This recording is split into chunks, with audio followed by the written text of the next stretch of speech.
Deleted session, August 29, 1979. Good evening. Now, you are to some degree a sports-minded culture. Sports are regarded as an enviable field of endeavor. Sports-like abilities are encouraged from early childhood, particularly as far as the males are concerned. Sportsmen and athletes are admired and well rewarded.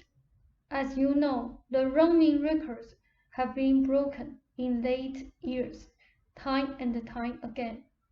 The crowds acclaim the sense of competition, the excitement, the rewards, and the belief in performance have all been responsible for the breaking of previous records. On the other hand, psychic abilities have generally been held in such poor reputation for centuries, so discouraged, that you might think it quite a wonder that they still show themselves. Persons displaying such abilities have had to be strong personalities in order to hold up under a barrage of very disreputable distortions thrown upon them by science or religion, and particularly in the past, even by governments. No man like Western culture for centuries has granted the validity of psychic abilities. Yet those abilities arise in each generation, misinterpreted or no. They cannot disappear because they are an important part of man's heritage. They are invisible contributors to his knowledge. They are natural methods of perception that cannot be legislated away by governments, cannot be ripped out of people's make-ups by religions or by sciences. Let us look once again back into the past. Your own psychic abilities and rubrics saved you at the time of your physical difficulties. I must insist once more that you take probabilities into consideration. The psychic abilities are the creative abilities, natural extensions of what you think of as the creative abilities.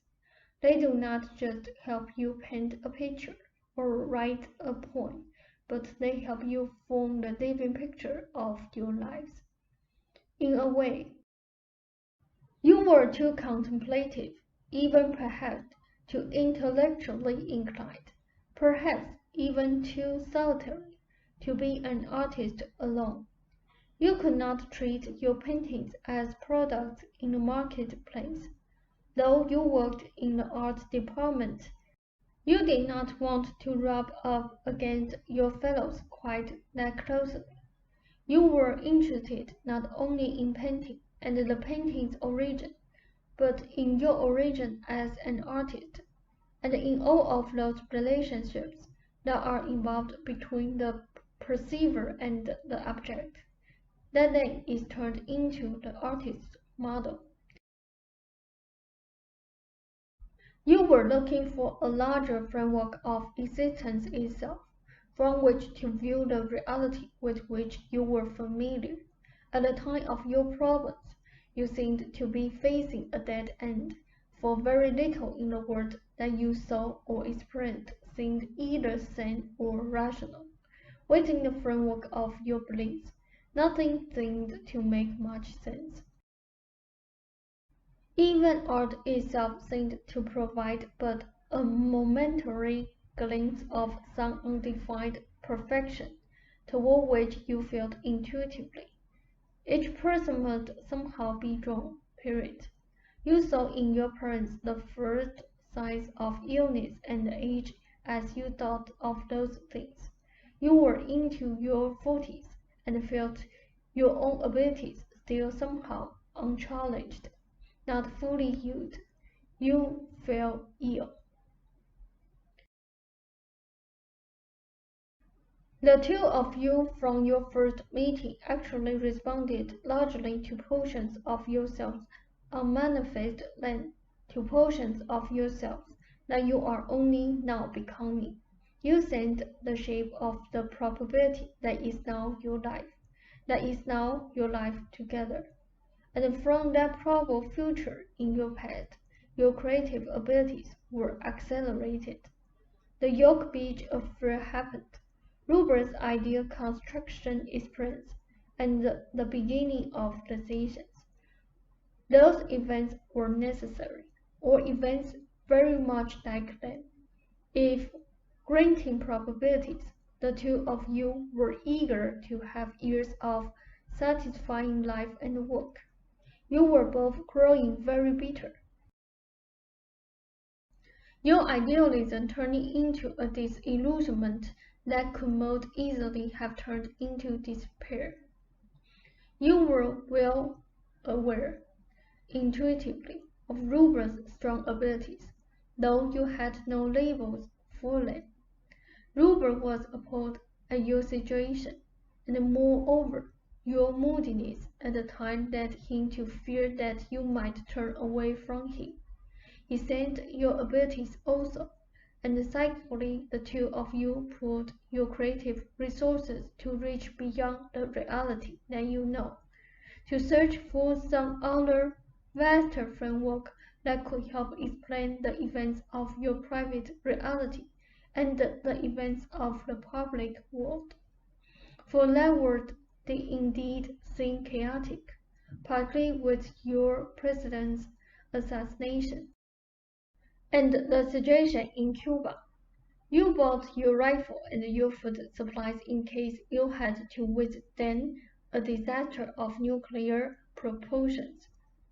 Some people died in those years because they did not want to live in that kind of world. They became ill because there seemed to be no reason to live.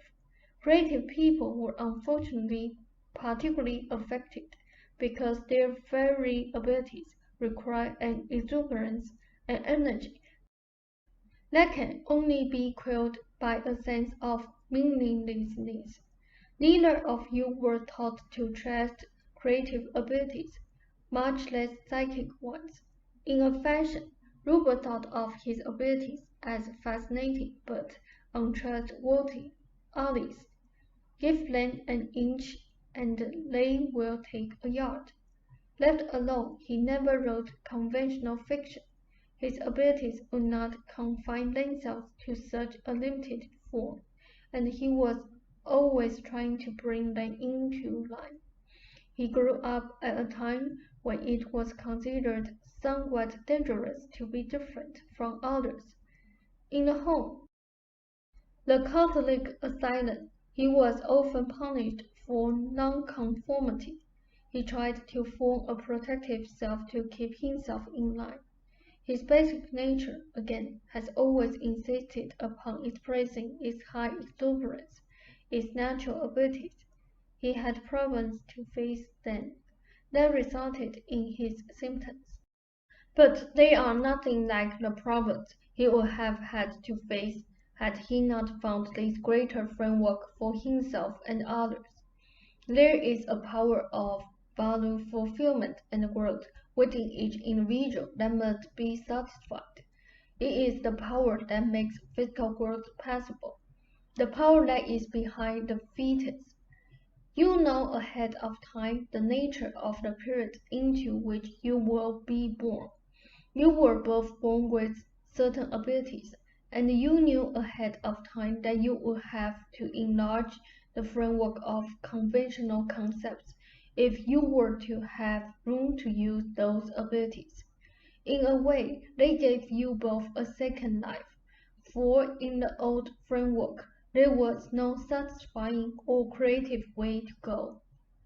Again, in a way, you have given a second life to many other people. Some of this is simplified, but it all basically applies.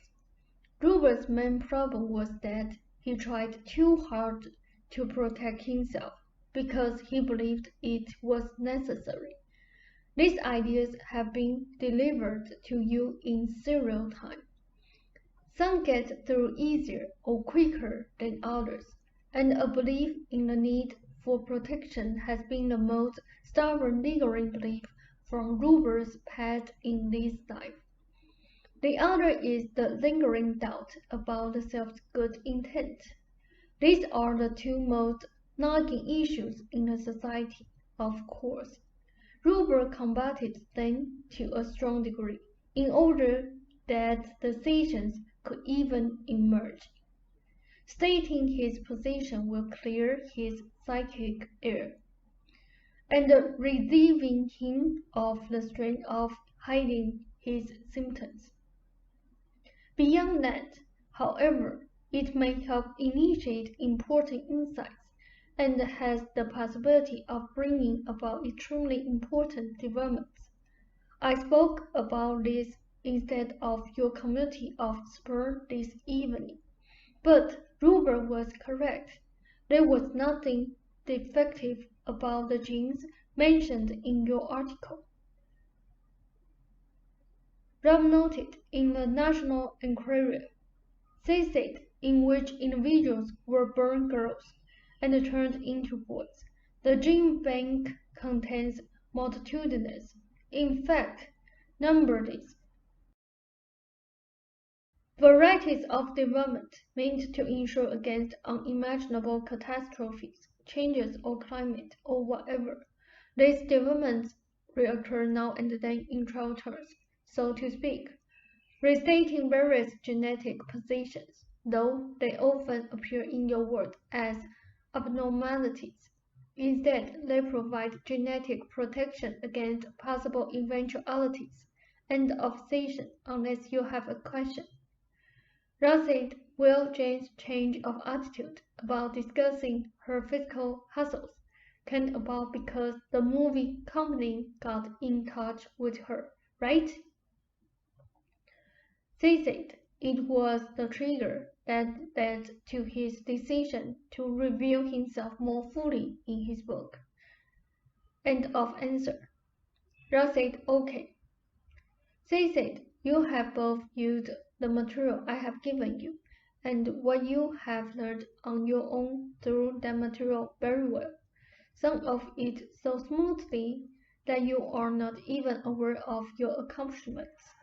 In some areas, you still cling to old beliefs, but there is no end to what you can do still with growing comprehension. That is, you can still accomplish as much, if not more, than you already have. You must almost think of yourselves in important ways. As almost having been born in 1974, think about that. And of station, a fond good evening, and I have not forgotten your spur. Ross said, okay, thank you. They said, a note. The two of you, for you are both involved since 1974, have not only initiated a new framework from which others, as well as yourselves, can view the nature of reality more clearly, but you also had to start from scratch, so to speak, to get the material, learn to trust it, and then to apply it to your own lives, even while the facts were not all in yet. At no point did you have all of the material to draw upon, as for example, your readers do at any given point. So tell Ruber not to judge himself too harshly, and in all of this have him try to remember his sense of play and to read often naturalization on the creative state. End of session. Ross said, thank you, said good night.